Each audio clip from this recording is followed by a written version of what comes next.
Hablamos sobre un tema que, claro, es muy delicado, ¿no? Que es la violencia sexual y que, por otra parte, los crímenes sexuales son, por desgracia, más viejos que el río. Entonces, ha habido ya muchos abordamientos, ¿no? Y luego, claro, la emergencia del periodismo, la emergencia de la televisión, ¿no? Cómo fue el enfoque de estos casos por parte de la televisión en los 90, ¿no? Donde se hablaba de un recrudecimiento de la telebasura.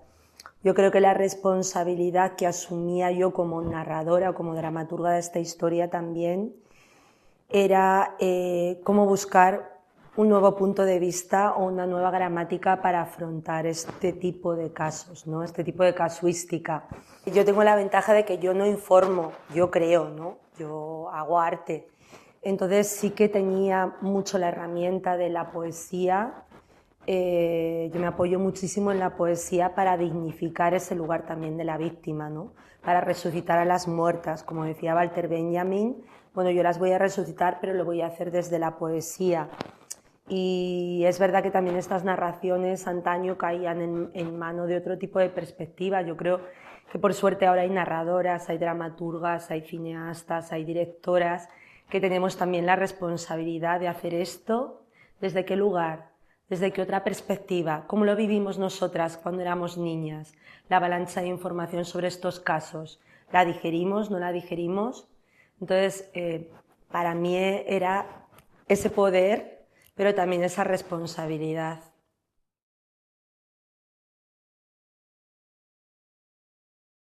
En el título Primera Sangre mucha gente me decía, ¿y esto tiene que ver con la menstruación? Yo les decía, pues bueno, hay una primera sangre, ¿no? Que es la de un asesinato, una violencia sexual, pero también está la primera sangre del desarrollo, la primera sangre de la regla, y que supone, ¿no? Que te decían en ese momento, te estás haciendo mujer, que supone ese hacerse mujer, ¿no? Y el susto que daba, yo me acuerdo en clase, ¿no? Quién eran las primeras, quién eran las segundas, las terceras, a quiénes les venía antes, a quiénes después. Y si eso suponía un salto, que es un salto que te lo vienen marcando desde los cuentos infantiles, ¿no? Las zapatillas rojas, la caperucita roja, o sea, ese desarrollo que está muy subrayado por el rojo en los cuentos, ¿no? Y algo que cambia. Y tú no tenías referentes, bueno, yo al menos tenía mucho desconocimiento y muy poquitos referentes también, ¿no? Y en la obra justamente hay varios personajes femeninos, lo cual me permite explorar también cómo es el impacto de este desarrollo, de qué quiere decir esa cosa como abstracta y muy indefinida de hacerse mujer en diferentes casuísticas, en diferentes chicas y también en diferentes chicas que han tenido un trauma y que no lo ha tenido, ¿no? Un trauma como era, bueno, pues a alguien le podía ser más cercano el crimen de Alcácer, a alguien le podía ser más cercano el crimen de Aguilar de Campoo, que lo hubo muy similar al de Alcácer, como en mi caso, un crimen en Burgos, ¿no? Entonces, cada una ha tenido un trauma, cada una ha tenido ese salto en su lógica, en su desarrollo, que te dicen, se supone que ahora eres mujer. ¿Qué quiere decir eso de hacerse mujer, no? Y cada una se responde a la pregunta desde un lugar muy diferente, que es lo interesante, porque hacerse mujer en el fondo no quiere decir nada determinado, nada definido, cada una va a tener que buscarse, cada una va a tener que hacer, el trauma tampoco define una personalidad, ¿no? Cada una va a tener a partir de eso que reconducirse, que decidirse, que elegirse. Y creo que eso es lo fascinante de tener una terna de jovencitas o de chicas en la función, ¿no? Que cada una de ellas tiene un camino diferente y aún así hay una especie de paraguas amistoso que las cubre.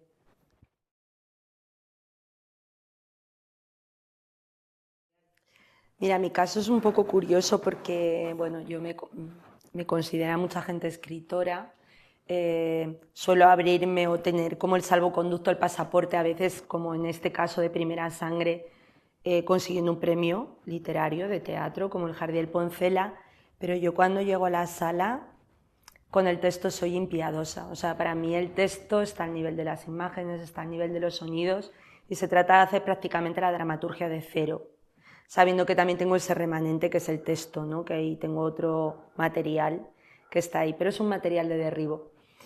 Entonces, me gusta muchísimo rodearme de artistas quizá artistas que tienen que ver con lenguajes que yo domino menos. ¿Cuál es el lenguaje de los muertos? ¿Cómo nos hablan los muertos, ¿no? Que yo siempre digo que al final las ausencias están presentes, nos redefinen, convivimos con el recuerdo, ¿no? De los que no están, porque nosotros mismos estamos de una manera efímera. Entonces, ¿cómo se manifiesta eso que es imperceptible? A través del sonido, a través de la imagen, a través del movimiento, ¿no? Los amantes del cine que tenga que ver con el misterio, quizá más psicológico, más fino, con un terror también que abunda más en lo psicológico, lo saben, que todo eso es importantísimo. Una atmósfera sonora, una atmósfera visual. Entonces, para mí era muy importante rodearme de artistas que trabajaran en estos códigos. Lo mismo en la coreografía que en la escenografía maravillosa de Blancañón, que con un escultor que de alguna manera ha hecho un monumento fúnebre, pero al estilo de un siglo XXI, ¿no? Como desde una visión, ya decíamos, poshistórica. Entonces, para mí la visión de estos artistas era fundamental porque se trataba de hacer visible lo invisible y trabajar desde la poesía, desde la sensibilidad, desde el cuidado también hacia las víctimas.